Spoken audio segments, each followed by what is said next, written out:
Good morning. It is Tuesday, November 29th, 2022, back here for Daily Shakeup number 631. And today I want to talk about your story. Now, there's not a singular story, but we all have a story of our lives, and that grand story is made up of many stories along the way. So my question is this: do the people around you, the people you interact with, perhaps the people you network with, do they know your story or any part of your story? I'm not suggesting that we need to share everything about ourselves with others. I'm not saying that we shouldn't as well. There are situations that fit perfectly for that.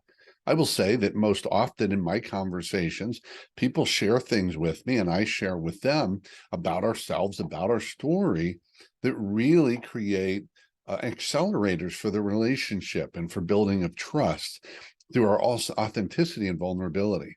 But the real key here is, are you willing to share your story? Are you willing to look for ways? Here's the important part: look for ways to bring your story into the conversations. I'm not talking about taking over the conversation, which we can also overplay, but too often we get in situations and I say, "Did you tell them your story?" They never ask me. Now, I often ask people that, "Hey, what's your story?" And they'll tell me a part of their story.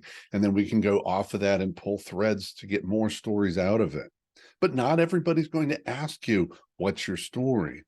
But I want you to imagine that everyone you're with wants to know your story. And think about it. It's true.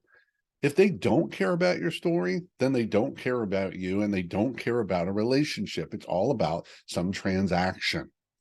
So the people that are about relationships, about more than a transaction, want to know your story. And even if they don't ask, look for ways to bring your story into the conversation. Listen to their questions differently and look for that place to bring your story online. It's an invitation for them to bring theirs online as well. And that, when two people are sharing their stories together, it creates magic. That's it for today. Keep taking care of yourself and everyone around you. By all means, stay connected.